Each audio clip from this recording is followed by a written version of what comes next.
राम राम. मी Prakash Mahajan, Mahajan and Mahajan YouTube चैनलसाठी.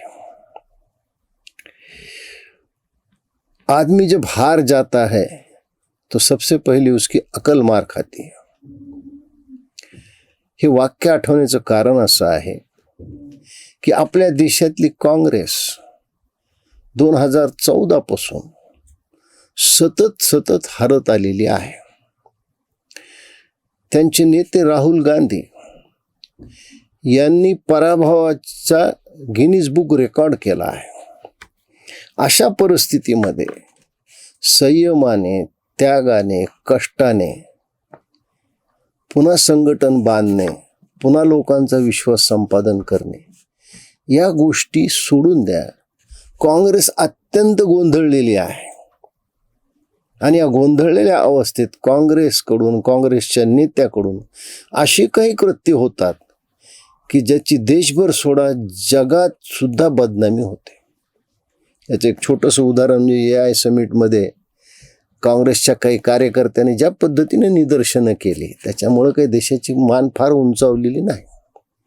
तुमचा वैयक्तिक राग या देशाच्या पंतप्रधानावर मी समजू शकतो, कारण एक सामान्य घरातून आलेली व्यक्ती इतके वर्ष राज्यच कसं करू शकते, कारण राज्य करण्याचा अधिकार तर फक्त नेहरू गांधी कुटुंबाचा आहे, काँग्रेसचा आहे, ही धारणा तुमची आहे. आणि तुमचे नेते गोंधळलेले आहेत आणि तुमचे प्रवक्ते पिसाळलेले आहेत, अक्षरशः पिसाळलेले. म्हणजे ती काय सीनेत कोणीतरी एक महिला प्रवक्ती आहे, तिथं तर म्हणजे सगळं तिनं काही ताळतंत्र सोडून दिलेलं आहे. खरं म्हणजे काँग्रेसमध्ये खूप चांगले प्रवक्ते आहेत. त्यात अतुल लोंढे आहेत, सचिन सावंत आहेत, त्याच्यानंतर शिवसेनेत गेलेले पूर्वी डॉक्टर वाघमारे होते ते आहेत, भाई जगताप आहेत. ही महाराष्ट्रातली खूप चांगली मंडळी काँग्रेसची, संयमी, बोलताना मर्यादा ठेवणारी. पण आजकाल एक नवीनच काँग्रेसचा प्रवक्ता आला आहे आणि तो स्वतःला खूप शहाणा समजतो. बोलताना त्याची विधानं ऐकल्यावर आपल्याला असं वाटतं की काय बोलतोय, यांचे कार्यकर्ते काय बोलतात, त्यांचे नेते काय बोलतात. गेल्या काही दिवसापासून महाराष्ट्र प्रदेश काँग्रेसचे अध्यक्ष हर्षवर्धन सपकाळ यांनी टिपूचं जे उदात्तीकरण चालू केलेलं आहे आणि त्याहून महाराष्ट्रामध्ये खूप गोंधळ उडाला आहे. कोल्हापूरचे यांचे खासदार शाहू छत्रपती यांना खरं म्हणजे छत्रपती शिवाजी महाराजांचा वारसा आहे, पण त्यांनी परवा एका ठिकाणी असं म्हटलं की छत्रपती शिवाजी महाराजांचा वारसा घेऊन टिपू इंग्रजाशी लढला. छत्रपती शिवाजी महाराजांच्या कार्याचा आदर्श घेऊन कदाचित ते म्हैसूरचे टिपू सुलतान यांनी आपलं काम करायचं ठरवलं. कारण आपण ब्रिटिशांच्या विरोधात लढत होतो तेव्हा ब्रिटिशांच्या लढत असताना त्यांना ब्रिटिशांना कोणी मदत केली हे पाहण्याची गरज आहे. ही वाक्य त्यांचं ऐकल्यावर त्यांच्याविषयी पूर्ण आदर असून देखील मी कपाळाला हात लावला. अहो, आपण छत्रपती शिवाजी महाराजांच्या घराण्याचा वारसा सांगतात, ताराव राणीसाहेबांचा वारसा सांगतात. तुम्ही काय बोलताय? हे तुम्हाला भान आहे किती लांबून चालन आहे? असंच तुम्ही लांबून चालन विशाळगडावर ज्यांनी अतिक्रमण केलं तिथं जाऊन आपल्या अंगची बंडी उतरून त्या मुलाला घालली, केवळ मतासाठी मुसलमानाचं लांबून चालन. विशाळगडावर जे अतिक्रमण होतं आहे, अनाधिकृत अतिक्रमण होतं, त्याच्याविषयी तुम्ही कधी बोलत नाहीत. जर टिपूने छत्रपती शिवाजी महाराजाचा आदर्श घेतला होता तर मग मराठे इतके वर्ष त्यांच्याशी कुणाचा आदर्श घेऊन भांडत होते?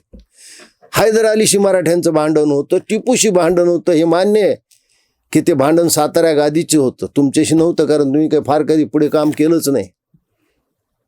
पण सातारा गादीशी भांडण होतं ते कोणत्या आदर्शावर होतं?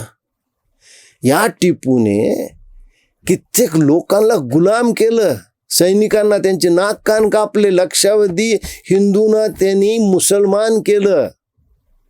अहो, हे विसरू नका, शाहू महाराज की गुत्तीचे सरदार मोरारजी घोरपडे यांचा हाल हाल करून मारले आणि तुम्ही म्हणतात की छत्रपती शिवाजी महाराजांचा वारसा घेऊन टिपू चालत होता.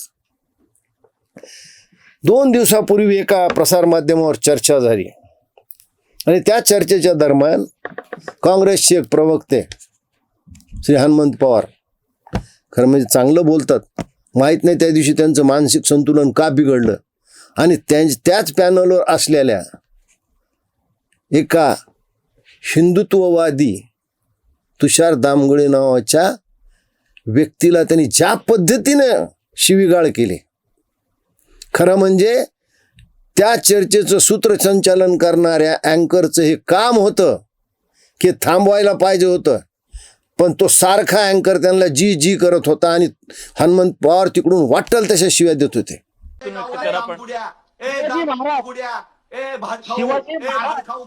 एक मिनिट नाही हनुमानजी हे असं नाहीये. ही संस्कृती काँग्रेसवाल्यांनी तुमची. तुम्हाला एवढाच जर टिपूचा कळवळा असेल तर तुमच्या घरात तुम्ही त्याचे फोटो लावा ना, पण त्याचे जाहीर कौतुक काय करताय? आणि तुमचा तो जुना सिद्धांत, कुणी तुमच्या विरुद्ध बोललं की यांनी छत्रपती शिवाजी महाराजांचा राज्याभिषेक होऊ दिला नाही. अहो, एक तरी उदाहरण द्यावं इतिहासात असं कोणी उभा राहिलाय आणि त्यांनी सांगितलं की छत्रपती शिवाजी महाराजाचा राज्याभिषेक करू नका म्हणून. अहो, ज्या छत्रपती शिवाजी महाराजाच्या अष्टपंधारपदामध्ये 7 जण ब्राह्मण होते, ते ब्राह्मण कशाला छत्रपती शिवाजी महाराजाला विरोध करतील? 10,000 ब्राह्मण 3 महिने रायगडावर शिवाजी महाराजांचं अन्न खात होते, ते कशाला विरोध करतील? अहो, गुळगुळीत झाले ते तुमची वाक्य. काही झालं की तुम्ही महात्मा गांधीचे खुनी.